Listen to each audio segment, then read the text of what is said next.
हैं जी आगे। बात जरा अब सरकार के बुलडोजर की करते हैं। सरकारी बुलडोजर अगरचे खामोश जरूर हुआ है, लेकिन अभी भी जम्मू के कई इलाकों के अंदर कार्रवाइयां जारी है। और सरकार के डिमोलिशन ड्राइव के तहत आज रिहाड़ी जम्मू के अंदर डिमोलिशन ड्राइव की गई। और सरकार के जो कारिंदे हैं उनका मानना है कि सड़क पर नाजायज तौर पर कब्जा किया गया था और ग्रीन जोन के तौर पर यह कब्जे करने की कोशिश की गई और उसी ड्राइव के तहत वो कब्जा हटाया गया, सड़कों को बड़ा किया गया। और सोसाइटी जो है रिहाड़ी इलाकों के जो लोग हैं, जो मुंतजमीन है वहां के, उनका मानना है कि म्युनिसिपल कमेटी की जो कार्रवाई हुई है ये बेतुकी कार्रवाई नजर आ रही है। पहले सरकार ही ग्रीन जोन बनाने की, पेड़ लगाने की तरगीब देती है, बाद में बुलडोजर लगाकर इस तरीके का माहौल वहां पर बना देती है। अगर करना ही था तो इन पेड़ पौधों को बचाया भी जा सकता था, न कि इस तरीके से माहौल को दहशतजदा किया जाता।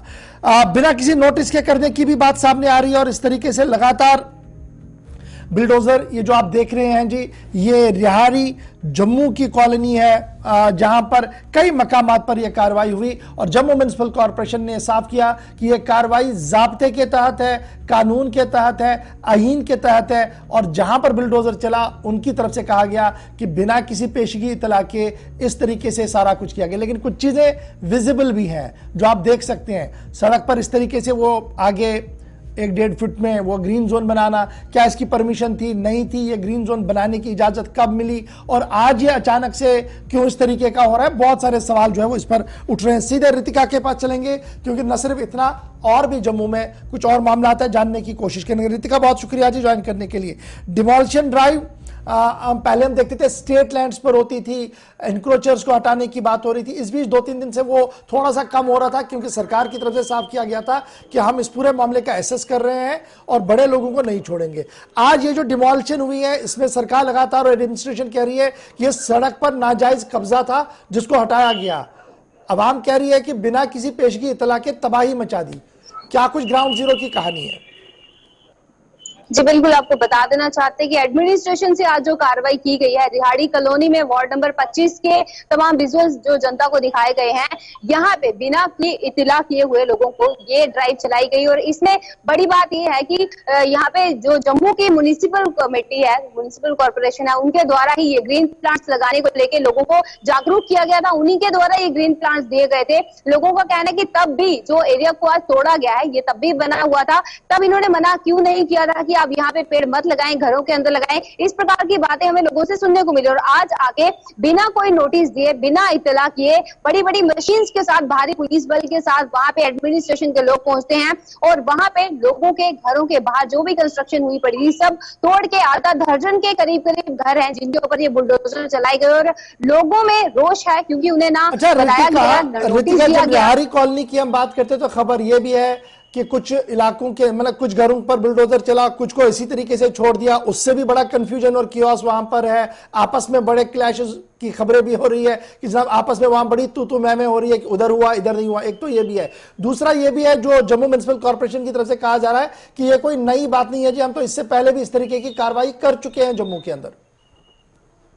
आपको बता देना चाहते हैं कि ये आज की जो ड्राइव चलाई गई है, इसके तहत जितने भी घरों के बाहर पेड़ लगा के जो जगह घेरी गई है वो हटाने का कार्य किया गया। परंतु सिर्फ आधा दर्जन के करीब घर हैं जिन पे बुलडोजर चला। परंतु उस इलाके में अगर जब भी हम दौरा करते हैं, ज्यादातर घरों के बाहर इसी प्रकार से पेड़ लगाए गए हैं, इसी प्रकार से सीमेंट के पूरे ब्लॉक्स बनाए गए हैं, यानी कि बीच में कुछ घरों को छोड़ा गया है। तो ऐसे में ये बात भी कही जा रही है कि पहचान वालों को छोड़ दिया है और जिनकी कोई पहचान नहीं थी, जिनकी कोई सिफारिश नहीं थी, उनके घरों पे बुलडोजर चलाई है। और यही कश्मकश आज देखने को मिली। चलिए, बहुत शुक्रिया रितिका हमारे साथ ज्वाइन करने के लिए। जम्मू की रिहाड़ी के अंदर बुलडोजर चला, लेकिन श्रीनगर के अंदर सूबाई कमिश्नर कश्मीर विजय कुमार बिरदी ने आज अपनी बात सामने रखी और उन्होंने कहा कि आवाम को डरने की बिल्कुल जरूरत नहीं है।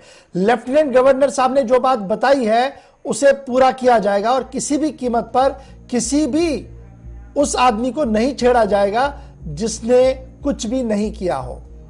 डिविजनल कमिश्नर कश्मीर क्या कुछ कह रहे हैं, जरा इसको पहले सुन लेते हैं, उसके बाद जरा बड़ी खबर की ओर आते हैं। उपराज्यपाल महोदय ने भी बोला है और देखिए, जब उन्होंने एक बार बोल दिया कि किनके खिलाफ कार्रवाई नहीं होगी तो कोई शक शंका किसी में रह नहीं जानी चाहिए। मतलब totally understood by each and everybody. और अगर कोई इसको नहीं समझ पा रहा है तो आई मीन मैं उसका कुछ नहीं कर सकता, बट उन्होंने साफ साफ कह दिया है कि छोटों को और उनको नहीं तंग किया जाएगा तो नहीं तंग किया जाएगा। Rest assured about that. Encroachment या स्टेट लाइन प्रोटेक्ट करना हमारा काम है और वो हम करेंगे। अभी हम कंसोलिडेट कर रहे हैं अपनी पोजीशंस को, जैसे एलजी साहब ने बोला था, सबको बताया था। आपके माध्यम से फिर मैं बताना चाहता हूँ सबको, किसी को उसमें डरने की, उसकी घबराहट की जरूरत नहीं होनी चाहिए। ये जमीन यहीं के लोगों के लिए काम होनी है, उन्हीं लोगों के लिए काम में आनी है, ठीक है। मकामी है और मकामी लोगों के लिए ही इस्तेमाल होगी, डरने की कोई जरूरत नहीं है। सूबाई कमिश्नर कश्मीर वीके बिदूरी बात कर रहे थे मीडिया के साथ श्रीनगर के अंदर। इस वक्त सीधे आपको श्रीनगर लिए चलेंगे। डॉक्टर फारूक अब्दुल्ला गुलिस्तान न्यूज के साथ एक्सक्लूसिव बातचीत कर रहे हैं। सीधे आपको श्रीनगर लिए चलेंगे और आपको बताएंगे कि फारूक अब्दुल्ला इस वक्त गुलिस्तान न्यूज के साथ बात करते हुए क्या कुछ कह रहे हैं। कोई आवाज एक साथ नहीं आई, क्या क्यों नहीं आवाज आई है? क्या महबूबा जी ने आवाज नहीं उठाई? क्या मैंने आवाज नहीं उठाई? क्या तारिक आमी साहब ने आवाज नहीं उठाई? हम एक साथ ही हैं, इसका क्या वजह है? अगर वो अलग अलग बोल रहे हैं एक जमात में, इसमें क्या झगड़ा है? सर आखिरी सवाल होगा मेरा सर, अभी जम्मू कश्मीर के हवाले से बजट पेश किया जाएगा, आप पार्लियामेंट में, क्या कोई एक्सपेक्टेशन है कि कुछ अच्छी खबर जम्मू कश्मीर के लिए आएगी? अगर मेरे पास वो तिलिस्मी चिराग होता तो मैं आपके सामने बयान करता कि मुझे तिलिस्मी चिराग ने ये कहा है। वो मेरे पास है नहीं। ये क्या करेंगे, क्या कहेंगे, वो फाइनेंस मिनिस्टर और गवर्नमेंट ऑफ इंडिया ही जानती है। सर ऑल ओवर सिचुएशन जो जम्मू कश्मीर की, उसको आप कैसे देखते हैं? क्या कुछ इम्प्रूवमेंट आया है? ये तो कहते हैं इम्प्रूवमेंट आ गया तो इलेक्शन करें। मैं तो आपसे कहता हूँ अगर इम्प्रूवमेंट नहीं है तो इसीलिए तो ये फिर इलेक्शन रोक रहे हैं। अमित शाह साहब को भी बयान आया था कि ये कॉल ईसीआई को लेने, लेकिन ईसीआई ने कुछ दिन पहले ये कहा था कि हमें जो कुछ सिक्योरिटी सीनियरों का बताना है तो उसके बाद इलेक्शन होगी। कैसे दे आप इस? अगर यहाँ पे सिचुएशन नॉर्मल है जैसे ये कहते हैं, तो अगर नॉर्मल है तो फिर इलेक्शन करने में क्या मुश्किल है? मैं नहीं समझता हूँ कि ये एक बॉल इधर को उधर को फेंकने से कुछ नहीं होगा। हम लोगों का हक है इलेक्शन, अंडर द कॉन्स्टिट्यूशन हमारा हक इलेक्शन है। अब एक बात कहे, दूसरी बात कहे, और दूसरा स्टेटहुड का मामला है। क्यों नहीं ऐसा करते हैं? क्या वजह है? ये कहते हैं बार बार कि पहले इलेक्शन होंगे फिर स्टेटहुड होगा, क्योंकि दाल में कुछ काला है। ये हमें पूरी स्टेटहुड नहीं देना चाहते, ये हमें दिल्ली की तरह और गोवा की तरह रखना चाहते हैं, गुलाम रखना चाहते हैं हमें लेफ्टिनेंट गवर्नर के नीचे। मैं समझता हूँ ये बहुत गलत है।